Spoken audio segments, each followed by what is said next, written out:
Good evening. In the news tonight, Vincennes Lincoln High School Principal Dale McHouston will be leaving at the end of the school year. And the White House says President Bush did not know about an Arab-owned company taking over operations at major American seaports until the deal was completed. And the U.S. Newscenter 22 is next.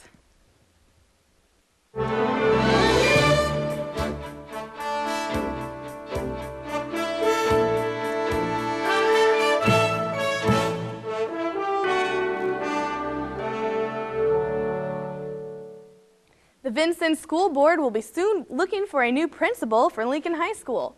Dale McHouston is headed back to Princeton.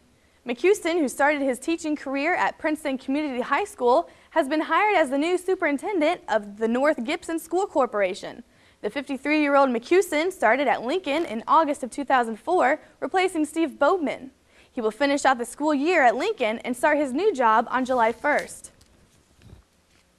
A Vincennes woman is facing a charge of bank fraud for attempting to take $88,000 from her employee's bank account. 45-year-old Deborah Richards was formally charged Tuesday in U.S. District Court. Federal officials say Richards engaged in a scheme to take about $88,000 from the bank account of the Southwest Indiana Network for Education without the consent of the not-for-profit organization. Richards faces a maximum of 30 years in prison and a fine of up to $1 million. A Petersburg woman who embezzled $70,000 to feed her methamphetamine habit will spend 6 months in federal prison and community corrections. 37-year-old Lisa Stevens was sentenced Tuesday in U.S. District Court. Stevens pleaded guilty to embezzling $70,000 while working as a bank teller at the Washington branch of People's Bank between May of 2002 and August of 2003.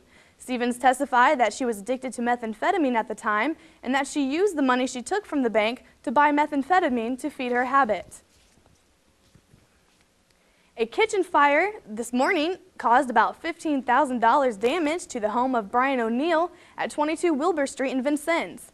Fire Chief Joe Yoakum says the fire could have been a lot worse had it not been for a neighbor, Bobby McKnight, who called 911 after smelling smoke and hearing a smoke detector. The cause of the fire is listed as accidental and possibly electrical in nature. No one was injured. Work is expected to begin on the new connector road linking State Road 61 and Hart Street this spring. Stuart May, project manager with United Engineering, told the Vincennes Redevelopment Commission Tuesday that the contractor is staking the road in anticipation of breaking ground in early April. The road is a new alignment. It's a brand new road. There's not a road there now. So that when they stake the alignment, they'll be staking the center line of the road, and then they'll stake the right-of-way for the project so that the contractor can construct the rest of the road. This month or last month? May says construction is expected to be completed by November 11th. The 3-lane road is expected to alleviate traffic congestion on Kimmel Road. The Department of Transportation will pay up to 80% of the construction cost for the new roadway, while the city must pay 20% or $320,000. The Vincennes Board of Works recently named the road after Vincennes businessman and Redevelopment Commission President Robert Bierhaus. State Democrats today raised new questions about Governor Mitch Daniels' Major Moves initiative. The Senate Appropriations Committee is scheduled to vote on the proposal tomorrow. The plan calls for leasing the Indiana Toll Road to a foreign consortium for 75 years for $3.8 billion. Daniels wants to use the money to pay for over 200 highway projects, including the extension of I-69. However, Senate Democrats say a document from one of the partners in the project says the company expects a huge profit from the lease deal. It says the toll road was undervalued by the state. Democrats say the document says the partnership would recover its $75 investment within 15 years, while projecting profits of 12.5% to 13.5% each year throughout the entire length of the contract. The senators say they wonder why Indiana can't keep the toll road and do the same. Under the contract, the private operator of the Indiana Toll Road would be held to lower maintenance and traffic congestion standards than what federal and interstate guidelines recommend. The senators fear that could lead to permanent traffic flow problems in both rural and urban areas along the toll road. A Senate panel stripped key provisions from 2 abortion bills today. dramatically changing the legislation to make them more favorable to abortion rights groups. One bill would have required clinics to tell women seeking abortions that life begins at conception and that their fetus may feel pain. Under the amended bill, women would instead be informed that families are waiting to adopt children if they carry their pregnancy to term. Another bill would have required abortion clinics to meet new building standards. Senators amended it to move to the standards. The new version states only that clinics would be safe and well maintained. The Indiana Senate has overwhelmingly passed a proposal to create new state license plates printed with the words, "In God We Trust." The specialty plates will use the motto in place of the state's website along the bottom. Supporters say the license plates don't endorse a specific religion. Opponents say the plates blur the line between state and church. The Indiana Supreme Court says police can enter your backyard and seize evidence of a crime without the search warrant under certain circumstances. The court says police must have a credible report of a crime and can seize evidence that is in public view. The ruling stemmed from a case from Jennings County. A man convicted of animal abuse argued that deputies shouldn't have taken his dog from his fenced-in area without a warrant. Roman Catholic leaders are attributing the restoration of Western Indiana's man's eyesight to a 19th century nun, putting her closer to sainthood. Mother Theodore Guerin founded the Sisters of Providence community in 1840. An employee of the community says his eyesight was restored after prayers to Guerin. A congressional panel will travel to St. Louis this week to look into earthquake preparedness along the New Madrid Fault. Members of a House subcommittee will hear testimony from emergency preparedness officials from Missouri and Illinois on Friday. The New Madrid Fault Zone extends from southern Illinois through southeast Missouri and parts of Arkansas, Kentucky, and Tennessee. Scientists put chances of a major quake in the zone at 25 to 40% in the next half century. Vincennes police issued 153 tickets for seatbelt and child restraint violations during the National Child Passenger Safety Week earlier this month. The statewide campaign is sponsored by the Governor's Council on Impaired and Dangerous Driving. State Representative Troy Woodruff of Vincennes will hold a town hall meeting in Decker Saturday. The time for the meeting has been changed to 11 a.m. The meeting place, the Decker Community Center, remains the same. The former Arby's restaurant at 2nd and Locust Streets in Vincennes is no more. The building was torn down this week by the property's new owner, Vincennes University. The university is also raising a building across the street. Both properties will be used for parking. The properties had previously been owned by Vincennes businessman John Schwang. Still to come on Newscenter 22, the White House has denounced in today's blast that heavily damaged a top Shiite shrine in Iraq. And the winners of that record $365 million Powerball jackpot stepped forward today to claim their prize. Stay with us.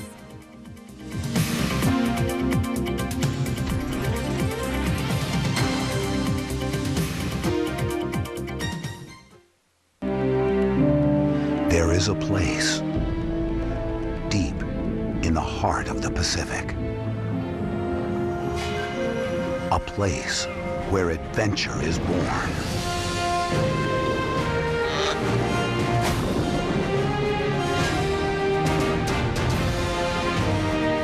Jean-Michel Cousteau's Ocean Adventures.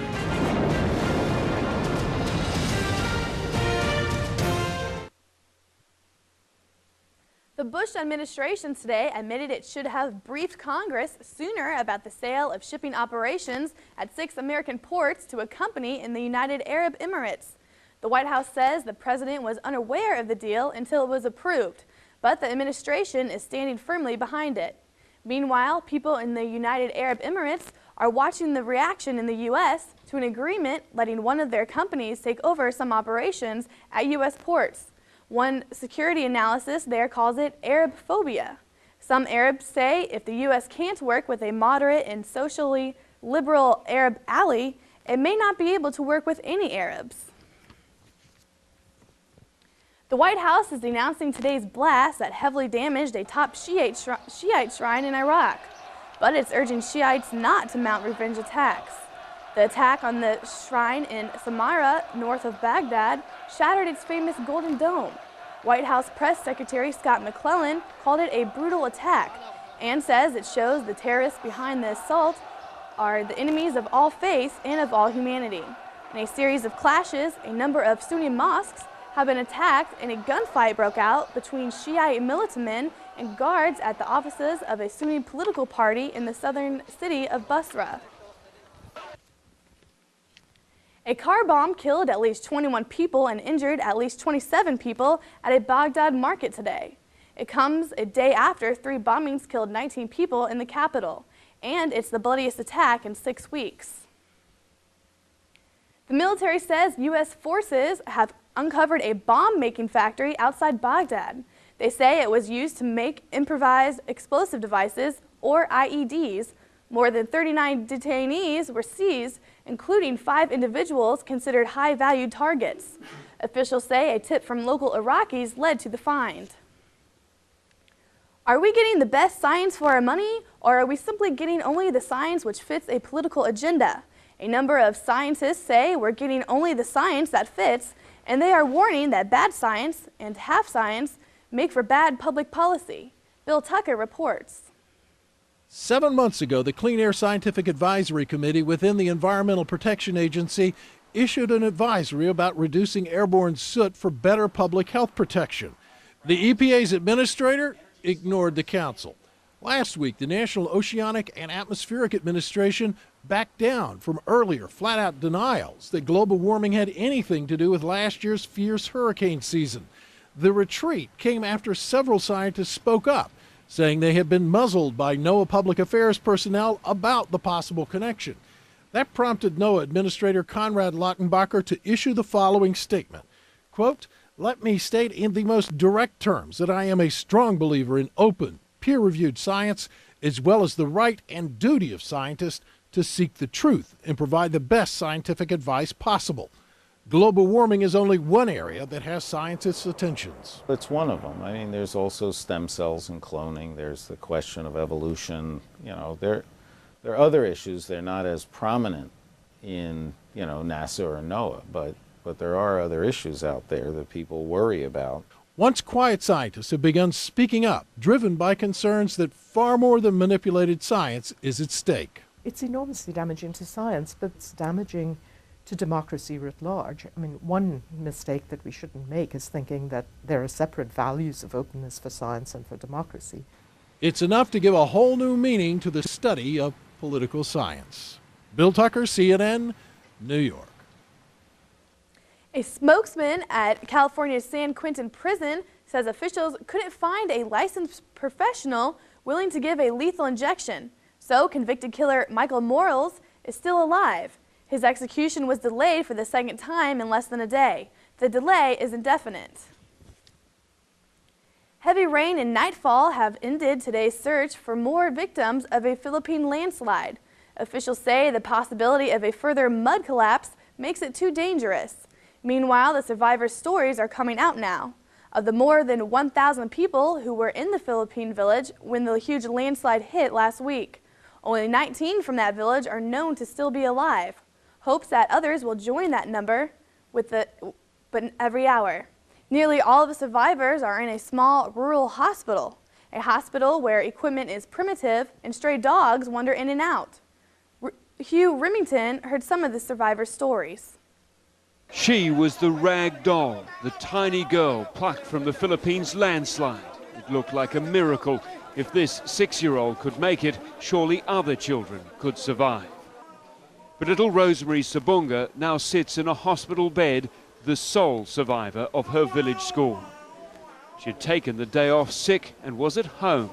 Her 250 classmates and teachers have never been seen again. She's hardly spoken about it, says her father, Ricardo. She's just traumatized. He was in the fields. He says, "I heard a huge blast. I saw it all and I just cried. I knew my wife and children were gone." Now there's just the two of them. Rosemary's mother, 3 brothers and sisters, all her friends, her home, all the life she has ever known were wiped away. All they have now fits onto a hospital bed. She shares the wards and corridors with the rest of the survivors who were there on the day, just 19 of them.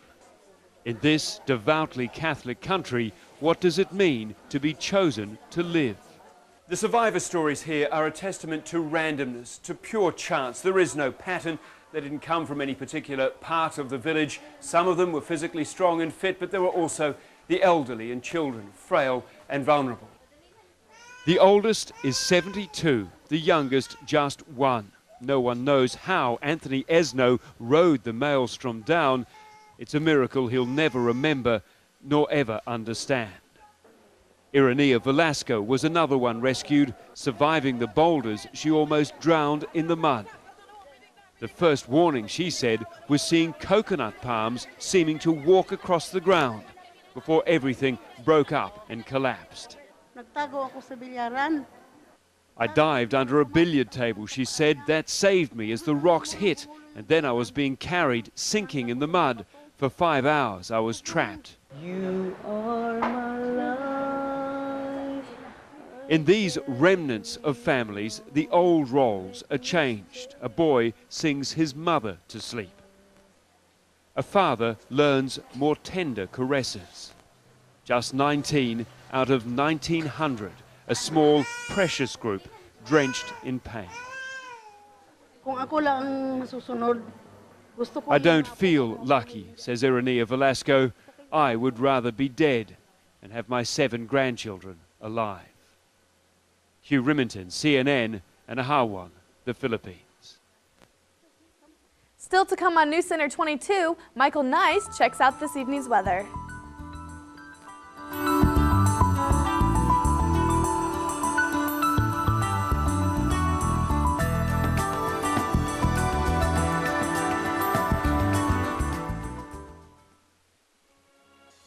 Tune into Wvut this Wednesday night. At 8, Windsor Castle, a royal year presents a look at activities in the British castle over the course of a year. In Part 2, seasonal events at Windsor Castle take center stage. Monty Python's Personal Best features cast members' favorite moments from the classic British comedy series. First up, Eric Idle at 9. The 5 living cast members salute Graham Chapman at 10, Wednesday night on Wvut. Well, Michael, it looks like warmer temperatures will be here for the rest of the week. That's right, Kristen. We're going to continue this warming trend that we have of average and above average temperatures for the Wabash Valley. Good evening, everybody.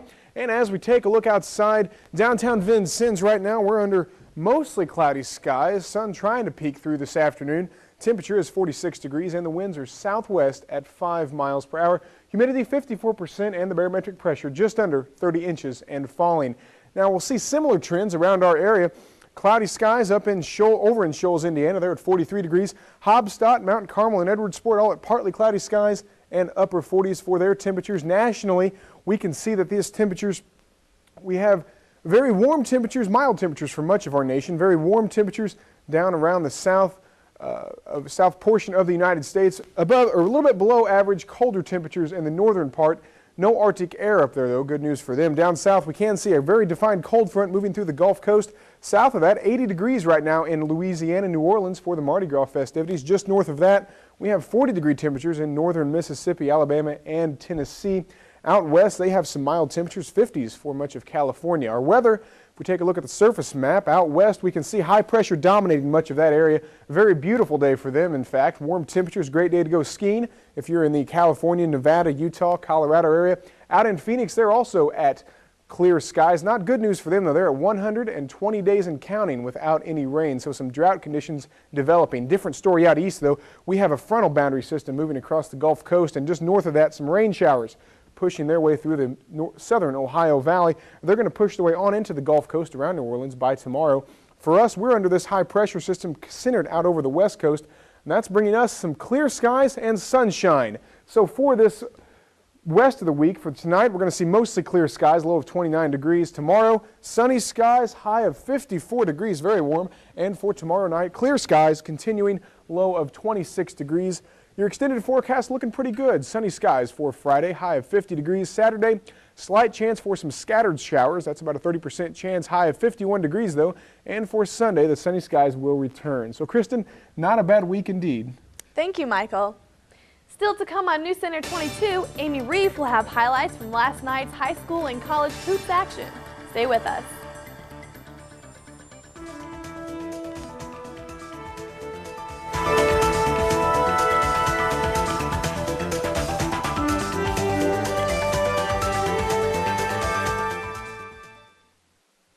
What kind of python are you? He was a very odd little boy. If you enjoy nudging people, Say no more!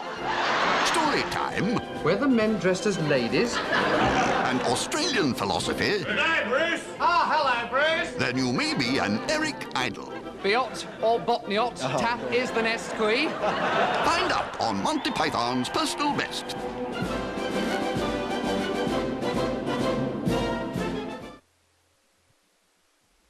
Spartans and Warriors struggle. Good evening, everyone. For TV 22 Sports, I'm Amy Reeve. It was a tough night for Knox County boys basketball teams. Pike Central withstood a furious fourth quarter rally to beat South Knox 62-61 at the Spartan Gym.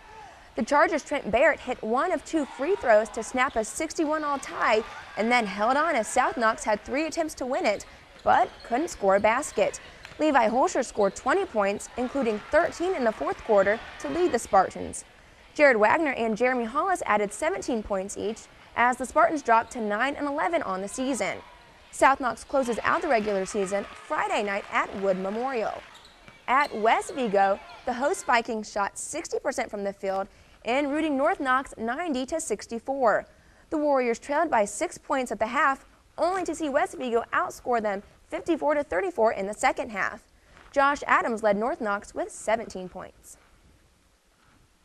The Vincennes University Lady Blazers travel to the Volunteer State tonight to play 17th-ranked Motlow State College of Lynchburg, Tennessee.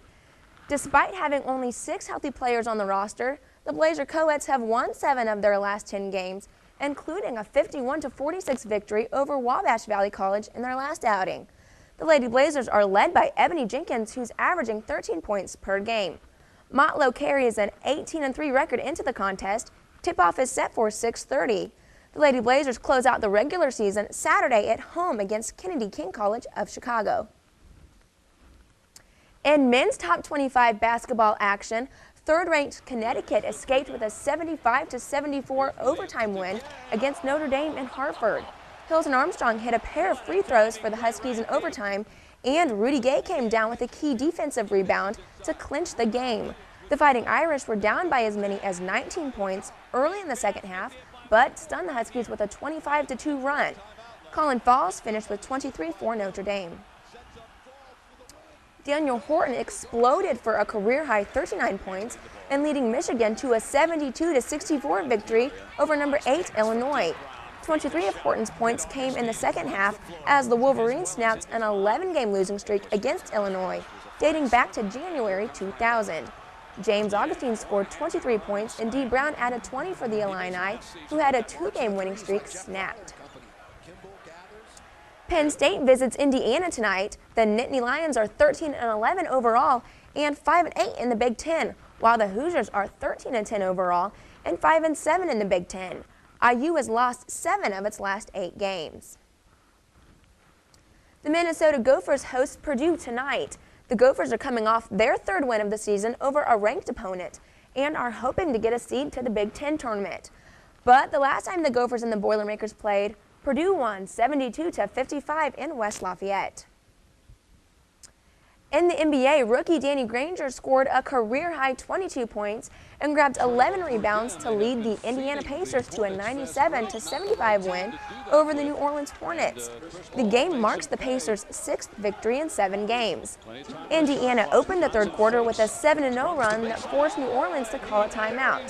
The Hornets couldn't recover as the Pacers held them to 6 for 22 shooting in the period to put the game away. Anthony Johnson scored 19 points, and Peja Stojakovic added 19 and 9 rebounds for the Pacers. LeBron James, in his first game since being named the youngest All-Star MVP, scored 26 points to lead the Cleveland Cavaliers past Orlando 105-92. The Cavs have won 3 in a row. Dwight Howard had 23 points and 14 rebounds for the Magic, which lost its 7th straight and 11 of 12. Orlando plays 6 of its next 8 games on the road. Steve Francis is on the move once again. The Orlando Magic have shipped the guard off to the New York Knicks for Penny Hardaway and Trevor Ariza. The deal comes a day before the NBA trade deadline. Francis was the leading Magic scorer at 16 points a game, but he has been feuding with the coach Brian Hill during much of the season and was suspended by the team last month. The U.S. men's hockey team just never clicked in Torino, and now it's out of the Olympics. Finland beat the Americans 4-3 in the quarterfinal today. The U.S. had 15 of its 26 shots in the third period, but couldn't get the tying goal into the net. Olli Jokinen scored 2 power play goals in the second period for Finland, which advances to a semifinal game against either Canada or Russia. The U.S. men's curling team is taking on Canada in the semifinals. A victory would clinch the first ever Olympic medal for the American men, who are coming off a 6-3 loss to the Canadians. The other semifinal has Britain taking on Finland, which finished first in the round-robin competition. NASCAR has suspended crew chief Chad Canoes for 3 more races and fined him $25,000 for making an illegal modification to Jimmy Johnson's car during preparation for the Daytona 500. Canoes was ejected from Daytona last week following the cheating scandal. Johnson went on to win the race, an illegal car. Former Ohio State running back Maurice Clarett has entered a not guilty plea on charges that he flashed a gun at 2 people behind a Columbus, Ohio bar on New Year's Day and took a cell phone. The deputy clerk for Franklin County Common Pleas Court says prosecutors allowed Clarett to enter his plea on robbery charges with the clerk's office today, thus avoiding a Friday arraignment. And Kristen, let's look at sports. Thank you, Amy. Still to come on Newscenter 22, what would you do with over $15 million after taxes? That's the dilemma facing 8 co-workers. I'll have the details when we return.